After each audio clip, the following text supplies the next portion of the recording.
কিছুদিনের মধ্যে মোহনপুর থেকে কাঁটালিয়ার এই সামান্য দূরত্বের মধ্যে ওপেন হয়েছে নতুন এক ক্যাফে, যেখানে আমি আর সৌরভ চলে এলাম আজ সন্ধ্যায়। এখানে কি কি পাওয়া যায় আর কেমন কি প্রাইস সেটা তোমাদেরকে এই ভিডিওর মধ্যে বিস্তারিতভাবে জানিয়ে দিচ্ছে। হ্যালো বেবিজ, কে হালে? বহুদিন পর তোমাদের জন্য ভিডিও আপলোড করছি। এই কদিন খুব ব্যস্ত ছিলাম, যে জন্য তোমাদেরকে ভিডিও আমি ঠিকঠাক দিতে পারিনি। আশা করি এরপর থেকে আমি খুব সুন্দরভাবে কন্টিনিউ ভিডিও ছাড়বো। হ্যাঁ গাইজ, প্রতিদিন আমরা এই রোড ধরে মোহনপুর থেকে কাঁটালিয়া, কাঁটালিয়া থেকে মোহনপুর যাতায়াত তো করছি। সামনের ওই ক্যাফেটাকেও দেখ, বাট কোনোদিন মনে হয়নি কেমন কি রেস্টুরেন্টে একবার দেখি, কিন্তু আজকে হঠাৎ মনে হলো। তো আমি আর সৌরভ চলে এলাম। বাইরের ভিউটা দেখে মনে হচ্ছিল জাস্ট একটা দোকান, বাট ভিতরে এসে দেখছি যে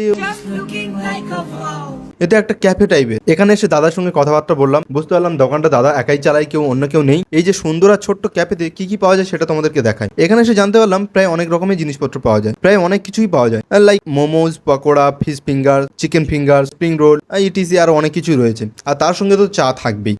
দুজনে এসে এক প্লেট করে 2 প্লেট মোমো নিয়ে নিলাম, আর তার সঙ্গে স্যুপটা খেতে খুব সুন্দর ছিল। তো মোটামুটি হ্যাঁ, ক্যাফেটা খুব সুন্দর। আমার মতো যারা এই সামনে থেকে দেখে চলে আসছো, নিজের হাতে একটু সময় বের করে ক্যাফেটাতে একবার হলেও ঘুরে যাও, আশা করি খুব ভালো লাগবে। তো দেখা হচ্ছে নেক্সট ভিডিওতে। তো ওকে, বাই।